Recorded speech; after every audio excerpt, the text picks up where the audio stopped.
Hello, welcome to Vidulaniti. Today's topic is about a preamble. Now let us learn about an introduction of the preamble. Our preamble came from a Latin word preambulus, which means walking before. A preamble for a constitution or an law gives an idea that's what's coming future. In general term, a preamble means a preliminary or a preparatory statement, an introduction.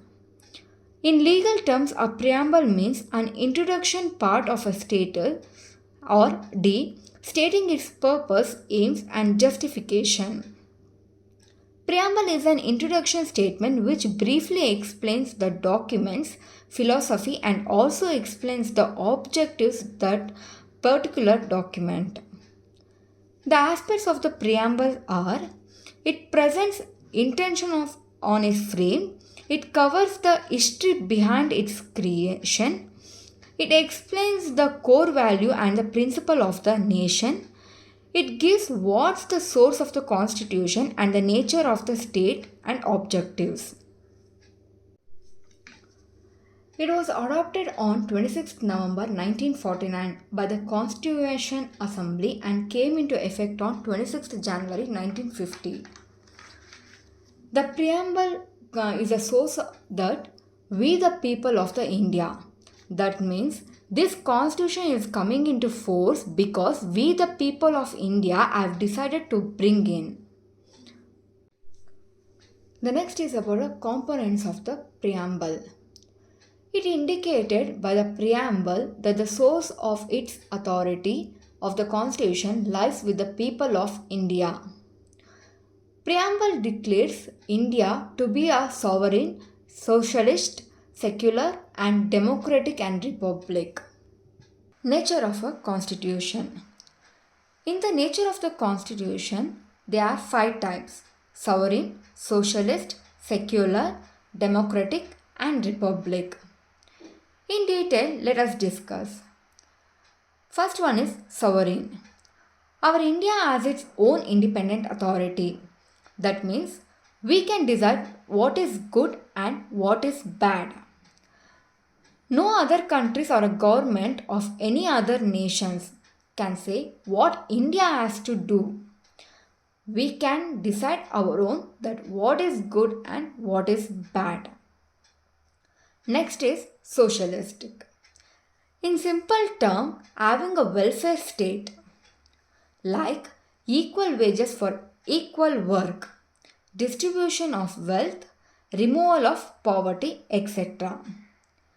It holds faith in a mixed economy where both private and public sectors coexist side by side. Next is secular. India is a state doesn't have any religions, but the citizen of India can participate, process and propagate any religions. The term secular means that all the religions in India get equal respect, protection and support from the state. The socialistic and secular are being added in a 42nd Amendment 1947. Next is democratic.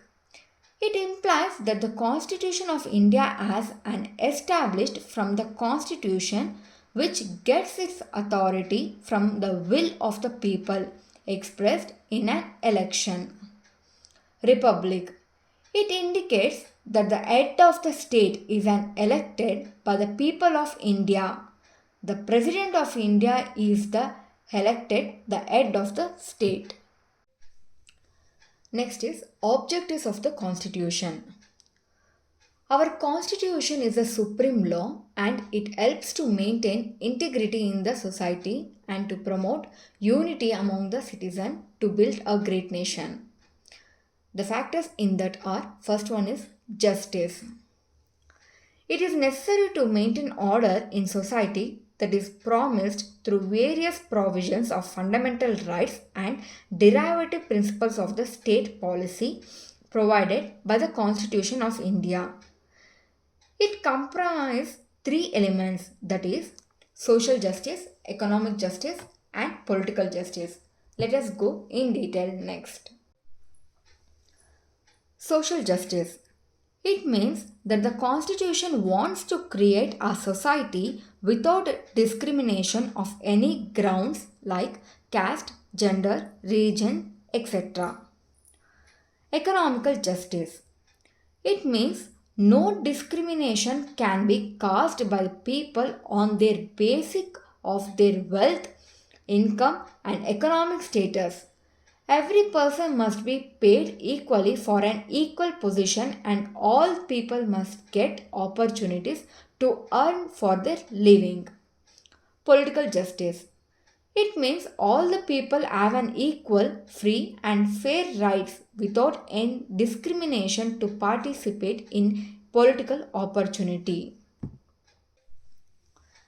Equality. It means no selection of society has any special privileges and all the people have given equal opportunities for everything without any discrimination.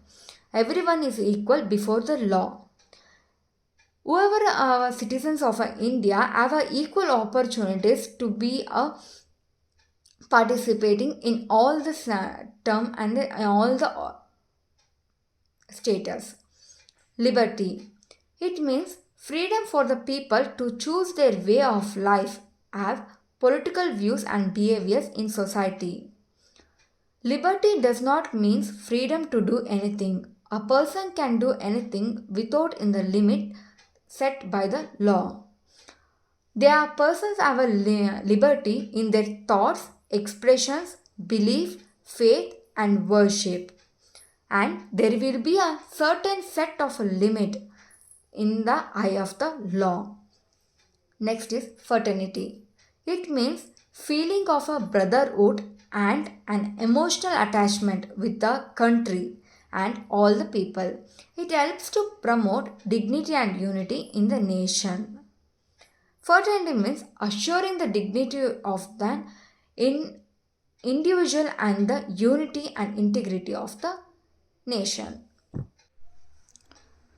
Can the preamble be amended? Yes, the preamble can be amended. Preamble is a part of the Constitution. As a part of the Constitution, preamble can be amended under the Article 368 of the Constitution. But the basic structure of the preamble cannot be amended. The basic elements are indicated the preamble and translated in the various provisions of the Constitution that are sovereign, democratic, republic, justice, liberty, equality. Each one of these is important and collectively they assure a way of life of the people of India which the Constitution guarantees.